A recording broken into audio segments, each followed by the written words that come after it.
What's up, everyone? You're listening to the Budgets Brews podcast, where we discuss, chat, and ramble about personal finance, investing, getting out of debt, budgets, business, and beer. My name's Rich, and this week's topic is new cars, best cheap cell phone plans, and real estate. We'll be joined by special guest Joe Larsgaard of the How to Money podcast. In this episode, we'll discuss, and you guessed it, if you should get a new car, what the best cheap cell phone plans are, and how to purchase your first rental.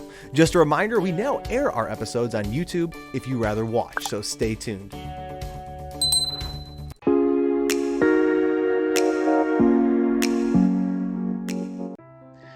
All right. And before we jump into this episode, we do have a special guest. I want to welcome Joel. And I sort of want to give a little background on how I sort of came across reaching out to him. So I listen to religiously the Clark Howard Show, a great dude, a financial guru, and I suggest everyone sort of tune into that. He has a website, podcast. He had a radio station as well. And Joel was the producer on the show, and I heard them talking and found out that he had a podcast of his own where he talks and reviews about beer. And so I said, no crud. So I'm going to go find this and see if I can reach out to him. That'd be awesome to sort of link up and similar, do the same thing, to have him on here. So Joel, if you want to go ahead and introduce yourself a little bit more. Yeah, sure. Well, thanks for having me. First off, glad to be on the show. And yeah, so you found me through my now former job. I had the pleasure of working with Clark for 14 years and producing his radio show and his podcast. And it was really, truly Clark's influence that got me obsessed maybe with money and how to handle it well, and then helping other people with that. That's been Clark's mission for 3 decades. And that's what we try to do on our podcast, How to Money. We drink a beer every episode to kind of let people know, one, to provide like a relaxed atmosphere, and then also to say that it's important to enjoy something that you love in the here and now while you're intentionally saving well for the future.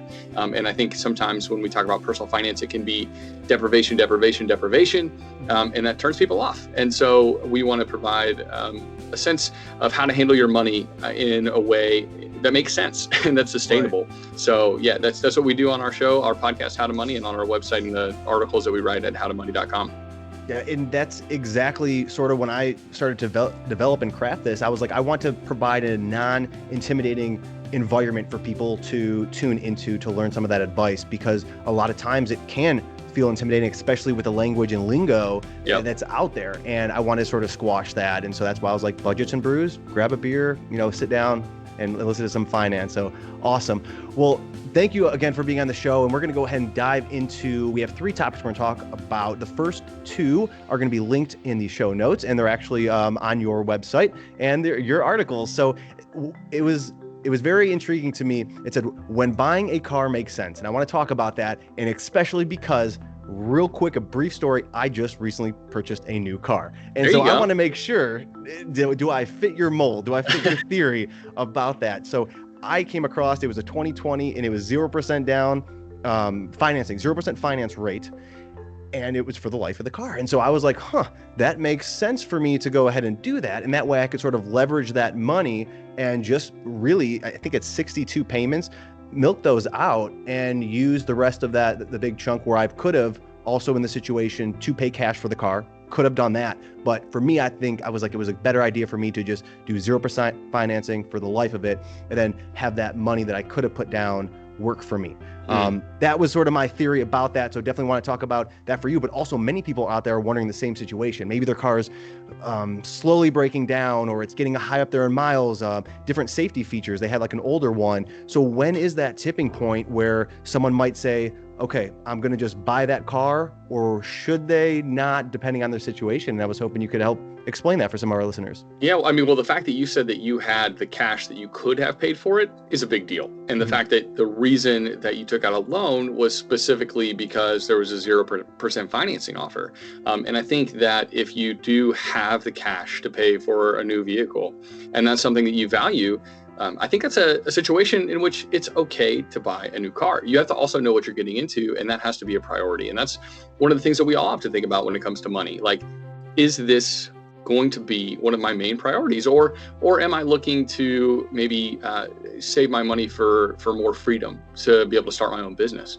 And we all have choices that we have to make. And I think sometimes most people, when they buy a new car, they don't have cash in the bank that they could have paid that car off in full from day one if they wanted to. They're payment buyers, and the cost of a new car has skyrocketed in recent years. And so for most people, buying a new car is a losing situation. It's going to cost them more than they can actually afford. They're trying to decide whether or not they can afford it based on purely, what their payment is going to be. And that puts you in a weak position. Oftentimes, you're going to pay more on taxes and insurance when you drive a new car.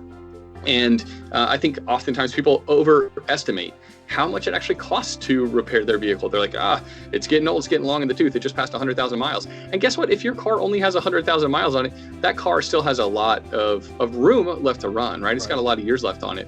And I think one of the Consumer Reports studies says that a 10-year-old Toyota, the average repair cost, guess what it is for a year? Can you guess, Rich? 10-year, I would probably say maybe anywhere between $1,000 to $2,000. Okay, $420. That's doesn't seem like that much to me. Right? I don't know. Less over a year, yeah. Yeah, and that's less than one car payment for most people. Most people are getting a car payment that's $600, $700, $800. Especially if you're buying a truck, it's probably closer to $1,000, right? Right.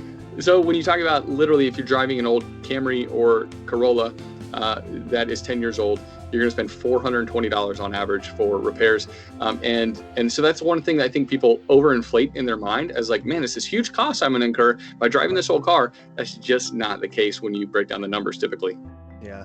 When do you think then, like, it would make sense to sort of buy new? And then when you're looking at that, are you looking at payments more so, or what sort of is that factor? And then I know I always preach, actually, Tony couldn't make it today, but we always say, get what you really need and not what you want. Like a lot of times, like especially if you have maybe a smaller family or you're a single individual, you'll get the SUV, you'll get the truck, you'll get the van or something like that, but you don't actually need it. And sort of like what you alluded to earlier, if you buy something like that, new or used, your insurance is going to go up. Between a Honda Accord and a Honda Fit, the insurance is a difference. The gas is a difference on there. The price obviously is a difference, and I'm sure the maintenance, if something breaks down as well. But what are some of those tipping points that would actually, you would say, okay, that makes sense to go ahead and get that new? So, I'm probably a bit more of a stickler than some other people, and it's just because I know how big of a problem buying a new car can be for so many people when it comes to their finances. And so I think, one, if you're planning on owning the car for 10 years, that's a really good reason that I feel like then I can sign off on the fact that you're going to buy a new car. I told my wife, I said, we are keeping this car until it breaks down when I bought this. Yeah, there you go. The longer you own it, the less of a negative financial move it is, right? Because most of the depreciation occurs within those first 3 to 5 years. So you buy that car to 2021, if you sell it in 2024, 2025, you've literally owned it for the worst possible years because of how much money you're going to lose due to depreciation. And that is the single biggest cost factor that you need to think about. How long am I going to own this? And if I'm not going to ride that depreciation wave for a full 10 years, well, if I only own it 4, 5, or 6, my bottom line is going to get really, really hurt. And so is it really worth buying new and owning it for a few years and then selling it? You're better off to buy a gently used car, a 2 or 3 year old car, and that's been treated really well, in good condition, and then own that for 3 or 4 years. But yeah, if you're buying new and you're not going to own for 10 years, you're going to take a massive hit on the depreciation, and that's just something you got to know going into it, and it's something I would tell people to avoid. In your article, I think you say AAA reports that depreciation of a vehicle is roughly 36% of the overall cost of the vehicle. Yeah. It's big. And then there's a whole other topic could be discussed about where to get a new car or where to get a slightly used car. Is it these car rental places? Do you suggest going there? Is it Carvana? We don't have to talk about that now, but you could dive into a whole of that topic of like where to get that. But at least, and I think you even talked about in your article, safety features.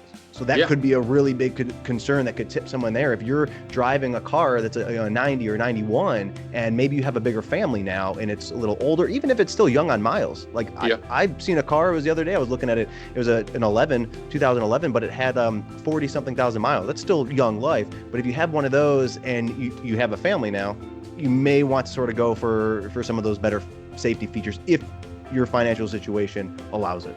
I completely agree. That is one of the other things I allow for in the article, is if safety features are an important thing for you, important consideration. For some reason, my wife tells me, like, I don't think about safety enough as a human being. I don't know what my aversion is to thinking about safety as much as I should. But, we have a 2006 minivan, and it suits our family needs great. And it's not that the 2021, the latest model or something like that, isn't going to have more safety features. Of course it does. But for me, I just don't prioritize that as much. And so, but that is, I think, a trade-off that a lot of people are willing to make. And it's okay that you make that trade-off, that you say, safety is more important to me. I'm willing to put my money towards a car that's going to have, lane keep assist and that maybe a couple of, self-driving features that's going to help me as I'm taking my family on vacation or something like that. Yeah. I think that's okay. I will say too, for gently used cars, I think Carvana is great. CarMax is great. Those are great places to search for used vehicles, and ones that you're going to be able to, they're often going to cost a little bit more than you'd pay on the open market, but I love their return policies too. So you have that 7, or I think CarMax now it's like 30-day window where you can take the car back if it's not working out for you. And that's a huge feature. And one of the things I thought about, and I don't know where I stick this on the list, but does age become a factor when you're buying a new car? And I say that because I haven't had a new car a long time. And when I just got this new car, it's a Mazda CX-5, I think, SUV. I'm in the car. You almost need a manual to read and study before you know what the devices and everything does, like these buttons. I'm driving and I don't have my turn signal on, but there's no one in the next lane. So I'm just slowly getting over, and all of a sudden my car just jerks me and pushes me back. And I'm like, what the heck was that? I didn't even know my car came equipped with, I guess, lane sensors where it sees if you're going over or not. Yeah. And so the more autonomous we get and the more smart these vehicles get, I wonder if there comes a point where you have to almost stay on top of that education. And is it safe for somebody who might be 86, 90 to go out and get a new car? I don't know. I just randomly thought about that. Yeah. I think with a test drive and someone walking you through how some of those things work, to coach you. Yeah. But I think actually in particular, some of those safety features are most helpful for young drivers and for older drivers, for folks who might be particularly susceptible to mistakes on the road. Yeah. And the last thing, before we move on to the next one, you talked about another thing that makes sense to buy new is if you're financially independent. And what do you consider financial independence? Where's that mark? Basically, I think it means when you have enough money that you don't have to work for money, that you no longer have to go to a job that you don't want to go to. And so that's a high bar. Most of us aren't there. And so I laid out some other reasons in the article that I think it's okay to buy a new car even before you reach financial independence. But if you're at that point, like if you have reached that point where you're 40, 50, 60 years old, no matter how old you are, but you're at the point where you've built up enough wealth that you don't actually have to work for a living, then by all means, buy a new car. Like, buy something that you're going to enjoy. And what is the point of saving and investing diligently if you're not going to be able to, at some point, reap some of those rewards? And so, if you feel like if you're at that point and you're saving and investing lifetime, then grab a Tesla or whatever car you want to get. Grab something nice. Which, and Clark really likes those. Yes, he does. And I've driven his, and it is really fun. So just to recap some of the things that might make sense, we have, if safety features is important to you, owning a car for 10 plus years, going electric, financial independence. If any of those things, those could be that. I'll also listen to Dave Ramsey. I listen to a lot of different people, and his philosophy is never buy new unless you have $1 million net worth. So just goes to show there's just different categories, and it's not like a mold where every one fits all. Develop your own. But these are some great components, suggestions. If you're like, what should I do? Good to just sort of read this article and sit through and weigh your options. So Awesome. We're going to dive into our next topic, which is another one that it's great that I see a lot about, is choosing the best and cheapest cell phone plan. So not the best plan, not the cheapest, but the best, cheapest cell phone plan. And so I'm like, I want to go ahead and read this article because it's getting expensive. Phones are getting expensive. There's so many different plans and people getting in the game, and they're each a little bit tweaked differently. And so it was good for me to sit down and read this. So how much can somebody actually really save by switching, and what's the answer? What's the best, cheapest? Sure. So well, one, depending on the numbers that you read, the different surveys and studies that have been done about how much the average cost of a cell phone bill is per month, it's somewhere between $70 and $110 a month. So the average individual is probably paying somewhere in that $80 a month range, right? And I've been able to cut my cell phone bill to $15 a month.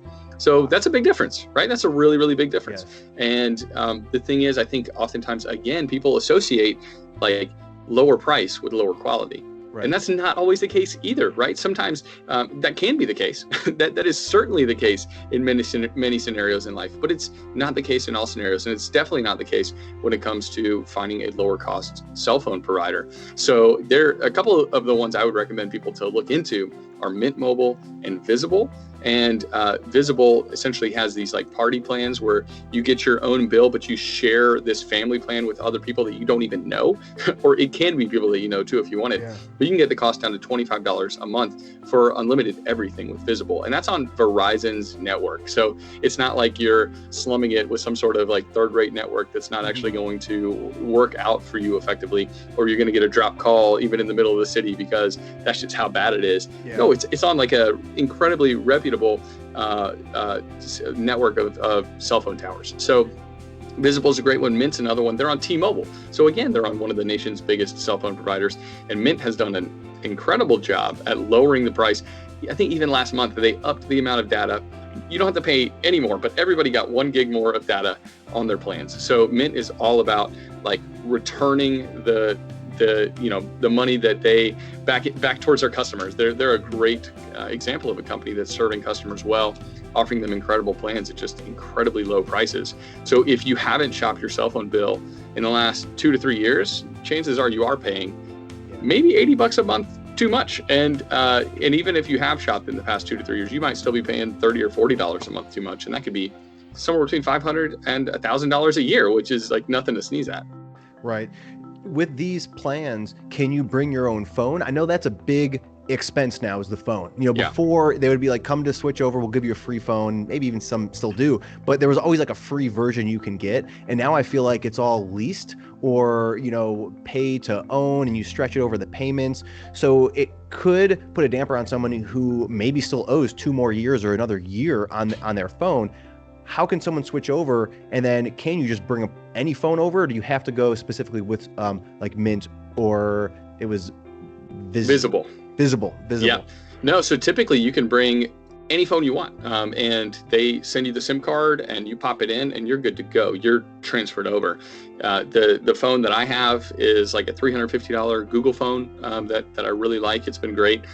My co-host Matt is still rocking the old school iPhone SE, the original version. Nice. So he just replaced the screen on it. So you can get one of those phones for like $60 or something like that now. So you don't have to, again, like, if you're super into cell phones, you can obviously run that bill up to $1,000, $1,200 for the top of the line cell phone.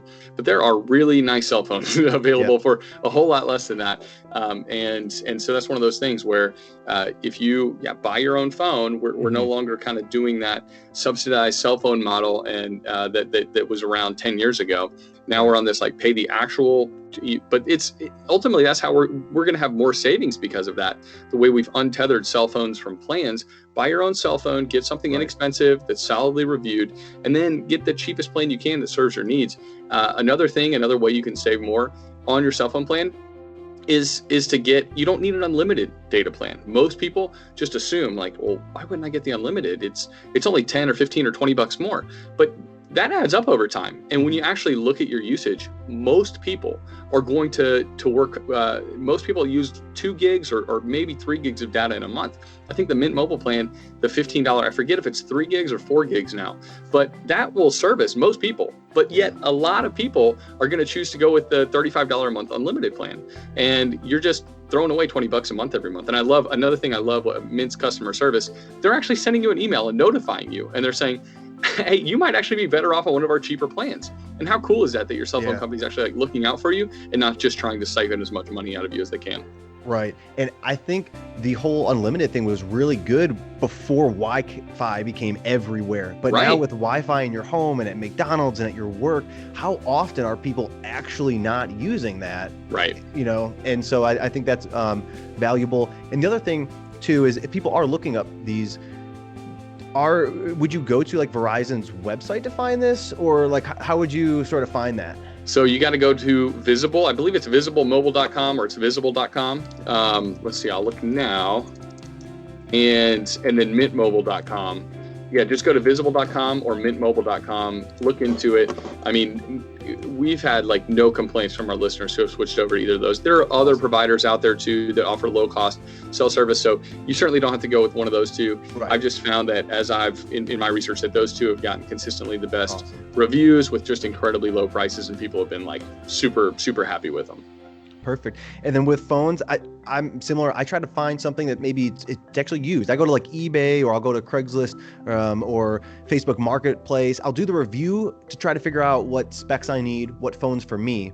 And then I will usually meet with the person if it's Facebook Marketplace, or I'll make sure it's like a 30-day return policy with the eBay where I get it, I can inspect it, take it up to the shop, make sure, clean ESN and all that stuff. And if it works, great. That way I'm not paying $1,000. I might be paying $300, $400 for something that suits my needs. And it's not always the latest model. It's usually a couple models. I think I have the iPhone 8 Plus. It's a couple ones a little older, and it suits my needs. And refurbished is another worthwhile way to go, a thing to consider. And where you buy from matters too. Like, let's say, for instance, you did want the newest version of the SE. Buying it from Costco, actually, instead of somewhere else, you might save a few bucks. And then also, you're going to have a better warranty that comes with it if you buy from Costco as opposed to buying via eBay or something like that. So think about that too. And what credit card you purchase it on. Good point. The credit card can provide free cell phone insurance. And so instead of paying another $10, $15 a month, whatever it is, for insurance for your cell phone, that's a waste of money. Use a credit card that's going to give you that coverage for free, and put a cheap case on it that's going to help keep it safe too. I think that's going to help you keep your cell phone longer and avoid kind of paying money out every month that you don't really need to be. Perfect. And I'm going to go actually help people out and link those websites in the show notes so they could just click on there and check it out for themselves. Perfect. Yeah. And so moving on to number 3, but before we do, don't forget you can check us out on Facebook, Twitter, Instagram, YouTube, but most importantly, budgetsandbrews.com. There you'll find all of our podcasts, finance articles, beer reviews, YouTube videos, merchandise store, and our newsletter, where we only send it once a month. And just to recap the past month's videos and podcasts and things like that. All right, back to the show. Buying your first rental. And so this, I know just from listening to Clark, you have some properties of your own, and that sort of intrigued me because I became a real estate agent in actually last January, and I wanted to do that so I could learn the market. So eventually I could start investing in my own properties. But before just going and investing, I had that background knowledge. Well, the pandemic came, and I never really got to sort of seek that out because that was like more of a part-time thing. I had a full-time job.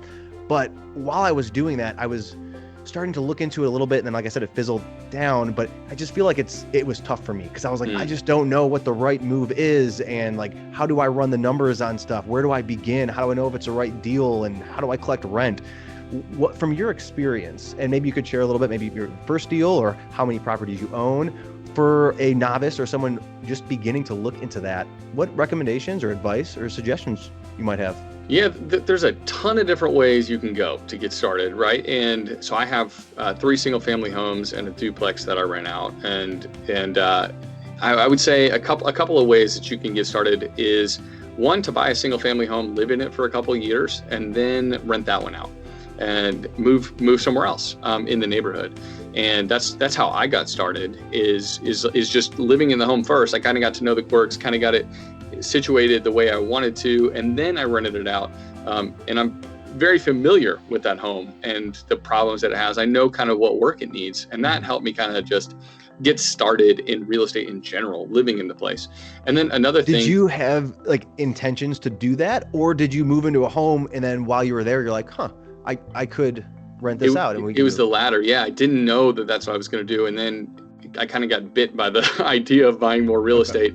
And I was like, oh yeah, I can just sell this one, move into another one. And the great thing is, when you own it as a single, as a primary owner, as opposed to an investment property, you're going to get the best terms out there. So you're going to get a lower interest rate. You can put less money down. So, typically to get the best terms, when you're buying it as a primary owner, you're going to need to put 20% down in order to get the best financing terms. If you're buying it as an investment property, you're going to need to put 25% down. So you got to have more money saved up, and still too, you're going to pay at a higher interest rate than someone who's buying the house to live in it would. Right. So the great thing is, you keep those terms when you move out. So I lived in there for 2 years, and I got the best rate as a primary owner. Then I move out and buy another house that I live in with my family, and we rent that one out. And then we do the same thing again. And that was kind of our strategy towards it. And then the third house we moved into, it was kind of originally a duplex. And so we rented out the back of the house. So there's all these kind of ways you can rent out a portion of your house, find a home that has a carriage house out back, or a basement apartment that you can rent out. Those are all sorts of kind of ways to get started, as opposed to kind of blindly trying to figure out, where am I going to buy? How am I going to do this? Right. Keeping it kind of close to home like that, I feel like makes it just a little bit easier to understand, a little bit easier to digest as you're kind of trying to figure out this kind of wonky world of real estate investing. Yeah, that makes so much sense. And I actually never even thought about that, is to just find a home first. Don't really worry about real estate too much. Get the home, see what it needs. You're in there, living in there, what problems it has. And you could even create, spreadsheets of this stuff, of every little thing that you've done, or things that might need attention to. The roof might go in 5 years and whatnot. And then see, is it a good idea to then move into something else and then rent that out? Or is it a good idea to just buy that property then, because this one may be in good shape or whatnot, whatever your comfort level is, and then figure out which one that you want to rent. But I like that. The one question I have is, what you did when you applied for your second mortgage for that next home, does that affect your interest rate when they're looking at like the debt to income and everything? Because I'm sure you still have a large mortgage on your first property. Yep. Do they look at that? Does that affect that interest rate?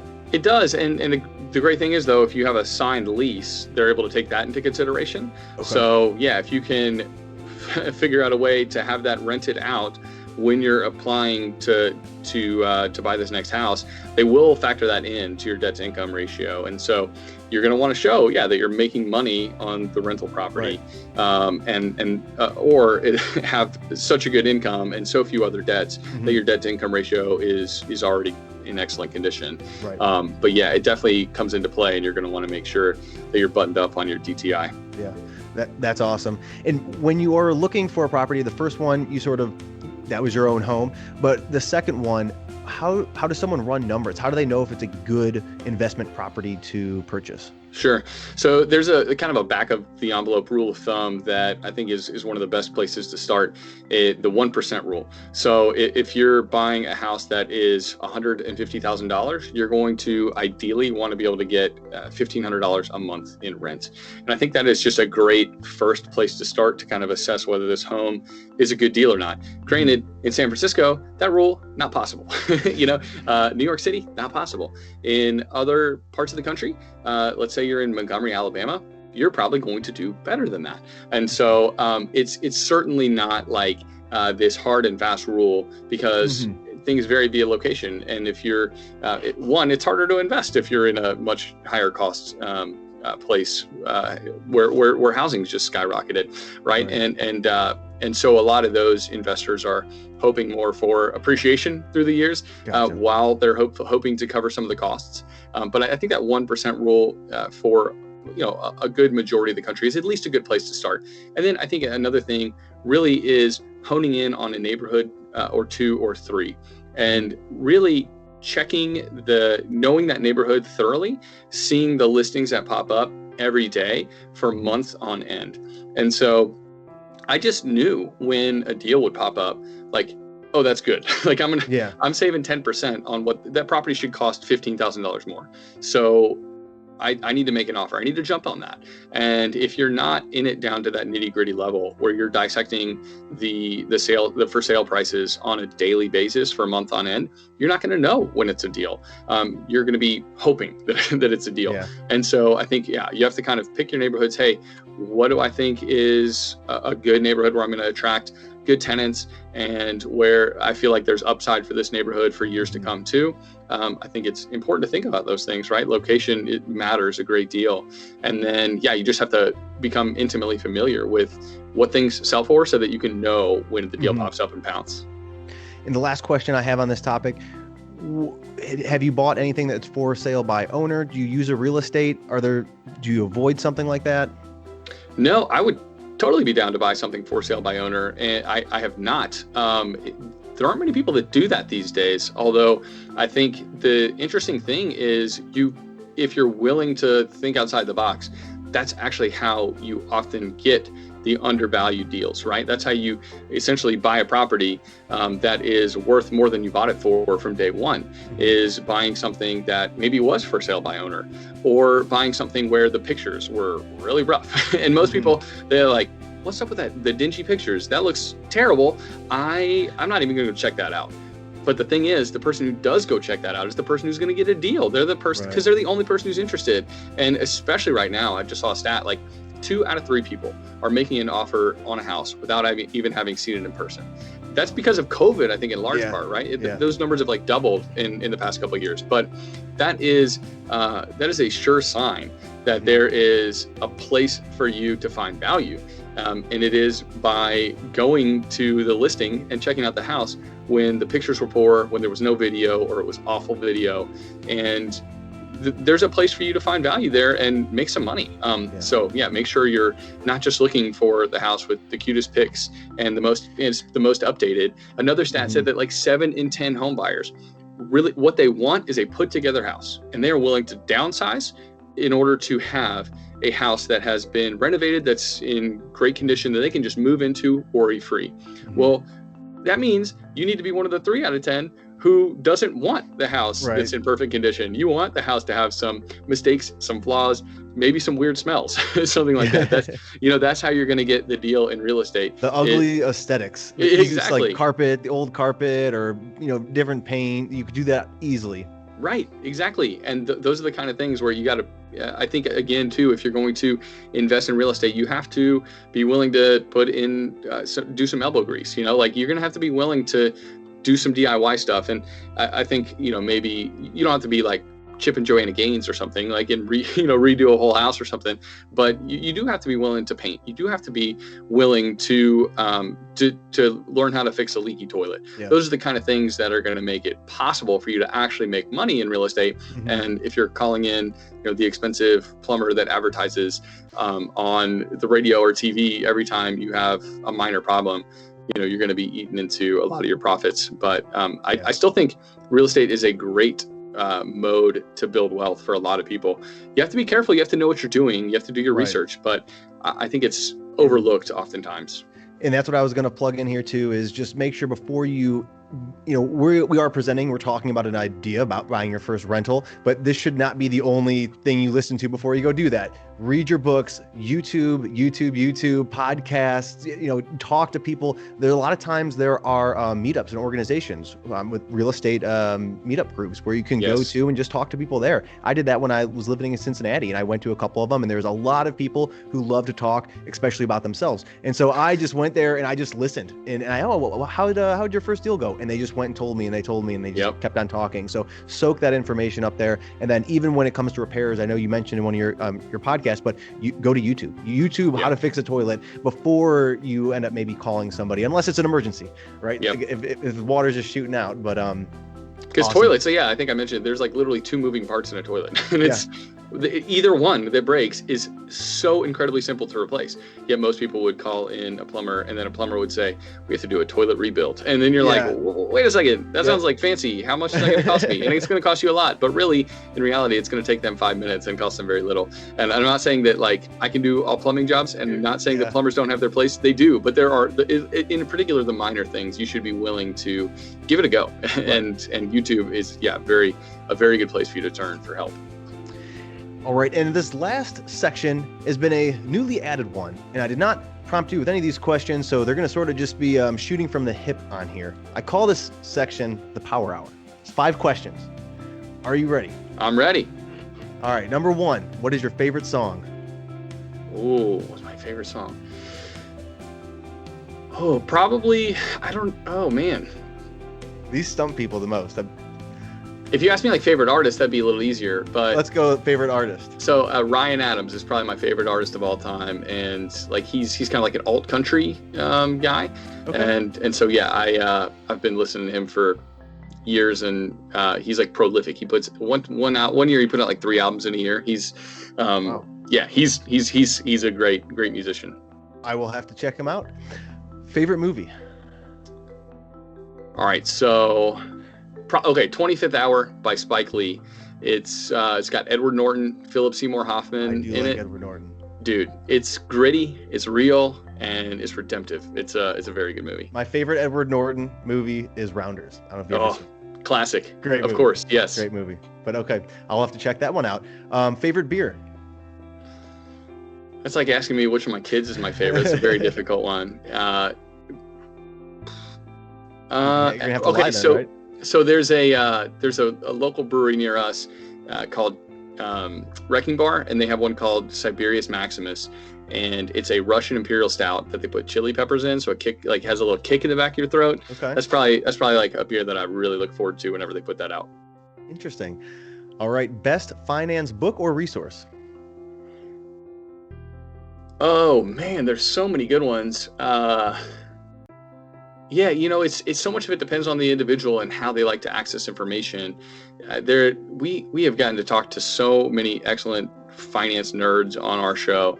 It is a joy to speak with people. They all have their niche that they're reaching, and it's a beautiful thing. So I don't really necessarily have a favorite personal finance book. I don't know. Okay, a recent one that I really enjoyed though, and I really enjoy his writing, is Morgan Housel, and he had a book called The Psychology of Money. And I'm kind of fascinated by more than just the nuts and bolts, like our behavioral reactions to money. And so he's a great storyteller. He weaves his stories into talking about how our psychology influences how we treat money. And I think he makes some great points that shine a bright spotlight on that how we react to money just extends far past our knowledge of it. There's a lot of inherent biases about how we treat and think about money. And it's important to notice those in yourself if you're going to be able to handle money in a solid way moving forward. I'll have to also check that one out. This is very informative for me too. I'm reading Set for Life. I'm at the conclusion. Almost done with that book by Scott Trench. Scott Trench is the man. So yes. That's great. And then the last one is the best piece of finance advice you can give somebody.